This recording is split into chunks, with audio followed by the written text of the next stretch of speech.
ओम नमः शिवाय। दोस्तों, शिव साधना केंद्र में आपका हार्दिक स्वागत है। दोस्तों, सपनों का अलग अलग महत्व होता है और अलग अलग उनका अर्थ होता है। जब किसी को सपने दिखते हैं तो कई लोगों को किसी देवी शक्ति के दर्शन होते हैं, तो कई लोगों को किसी बुज़ुर्ग व्यक्ति के, तो कई लोगों को बुज़ुर्ग महिला के, कई लोगों को एक छोटी बच्ची के सपने आते हैं, तो कई लोगों को ऐसी नेगेटिव शक्तियों के सपने आते हैं जैसे वो उनको मार रही हों। कई लोगों को सपने के माध्यम से ऐसा महसूस होता है कि महाकाली खप्पर लेके उनके पीछे भाग रही हों, या कई लोगों को ऐसा महसूस होता है कि उनके इष्ट देव उन्हें आशीर्वाद दे रहे हों, कोई मंत्र बता रहे हों। तो अलग अलग सपनों का अलग अलग अर्थ होता है।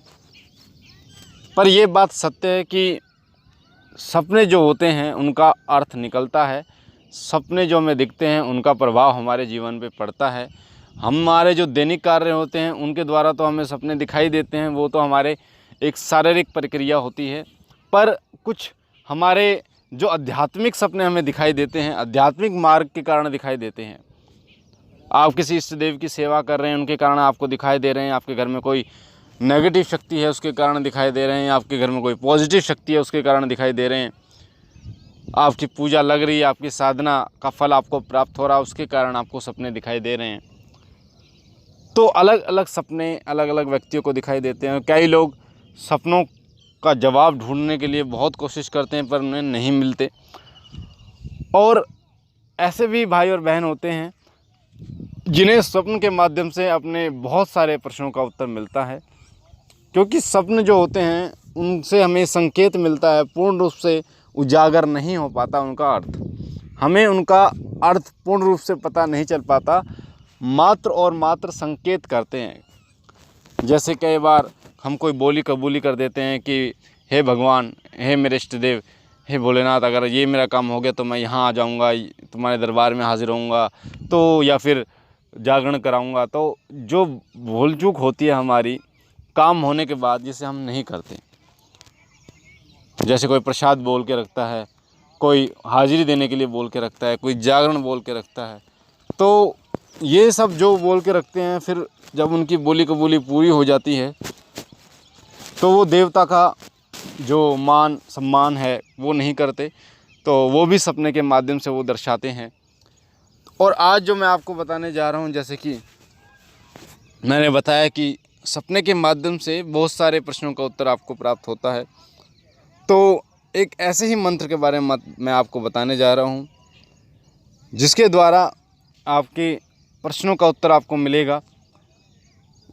क्या करना है, कैसे करना है, ये सारी चीज़ें विधि विधान मैं आपको बता रहा हूँ। उससे पहले बता दूँ, अगर आप हमारे चैनल पर पहली बार हैं तो आपने जो सीधे हाथ पे आपके लाल कलर का बटन है उसे दबा दीजिए, ताकि आप शिव साधना केंद्र परिवार से जुड़ सकें, और बेल आइकन को दबा दीजिए ताकि जो जानकारी हम डालें वो मिले आपको सबसे पहले। तो ये जो मंत्र है आपको स्क्रीन पे दिख रहा है, मैं आपको पढ़ के बता देता हूँ, उसके बाद इसकी विधि विधान आपको बता दूंगा। मंत्र है ओम नमः स्वपन मातंगनी सत्यभाषिनी स्वर्ण दृश्य दृश्य स्वाहा।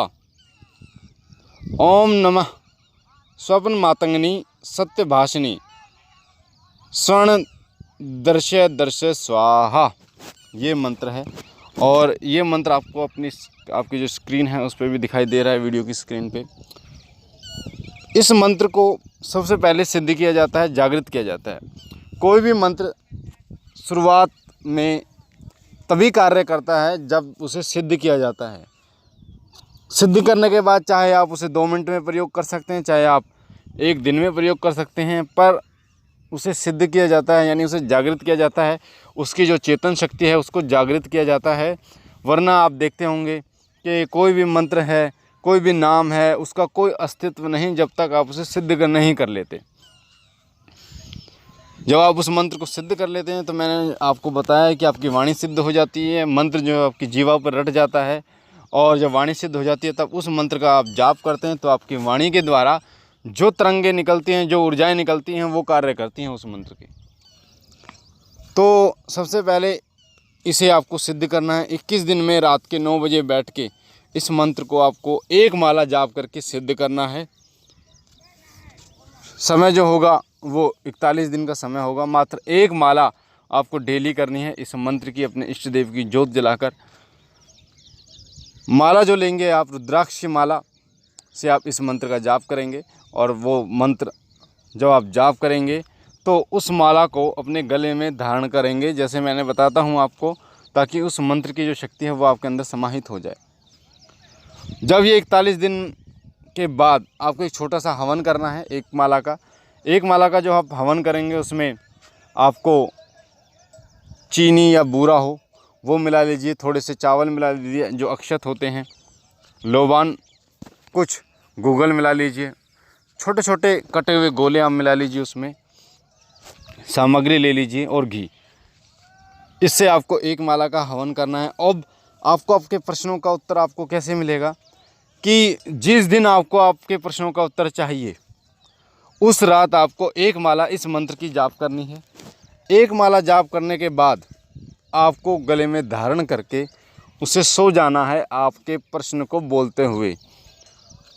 तो आपको सपने के माध्यम से आपके प्रश्न का उत्तर मिलेगा। अब इसकी मैं कोई गारंटी नहीं ले रहा कि आपको पूर्ण रूप से उसका अर्थ समझ में आए या ना आए, क्योंकि वो मैंने आपको बताया, सपने जो होते हैं उनका अर्थ जो है वो आपको निकालना पड़ता है, संकेत देते हैं आपको। संकेत अगर आप समझ गए तो आपके प्रश्न का उत्तर बहुत सहजता से आपको मिल जाता है। तो जब भी आपको आपके किसी प्रश्न का उत्तर चाहिए हो तभी आप रात को एक माला जाप करें और उसे धारण करके जिस स्थान पे आपने माला को जाप किया है उधर सो जाएं, और आपके जो प्रश्न है उसको सोते समय बोलें और आपके प्रश्न का जो उत्तर है वो आपको मिलेगा। कई बार ये अभ्यास आपको धीरे धीरे करना पड़ता है।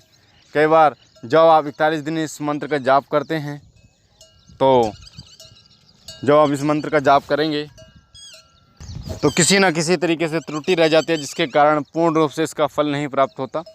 तो उस समय से आप दोबारा इस मंत्र का जाप करें ताकि पूर्णतः इसको प्राप्त हो, हवन इसका पूरा हो और उसके बाद ये फल देना शुरू करे, यानी आपके प्रश्न का उत्तर देना शुरू करे। तो ये थी एक छोटी सी जानकारी जो मैंने आपको बताई कि सपने के माध्यम से आप अपने प्रश्न का उत्तर आप जान सकते हैं, और इसमें किसी ब्रह्मचार्य की भी आवश्यकता नहीं होती, और साथ ही आपको किसी भी तरीके से कोई नियमित बंद नहीं होते आप किसी नियम के थ्रू। सिर्फ और सिर्फ आपको एक आसन होना चाहिए, एक माला और एक समय होना चाहिए जिस समय पर आप इस मंत्र का जाप करेंगे। बाकी मुझे आशा है ये जानकारी आपको पसंद आई होगी।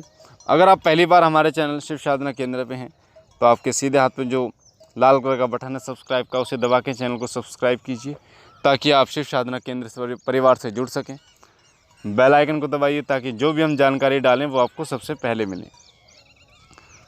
बाकी हमारा जो पुराना चैनल शिव कृपा, जिस पे 300 वीडियो हैं भक्ति भक्ताई की, साधना की, मंत्र की, बहुत सारी वीडियो हैं उस पर जो आपकी जानकारी को और बढ़ाती हैं भक्ति मार्ग में, भक्ताई मार्ग में। उसे सब्सक्राइब कीजिए, शिव कृपा परिवार के साथ जुड़िए। बाकी भोलेनाथ से विनती करता हूँ कि उनकी दया कृपा आपके ऊपर बनी रहे, आप सदा सुखी रहें, आपके घर परिवार में बरकत हो, भोलेनाथ तमाम इच्छाओं को पूर्ण करें आपकी। हम मिलते हैं अपने अगली वीडियो में, तब तक के लिए ओम नमः शिवाय, ओम नमः शिवाय, ओम नमः शिवाय।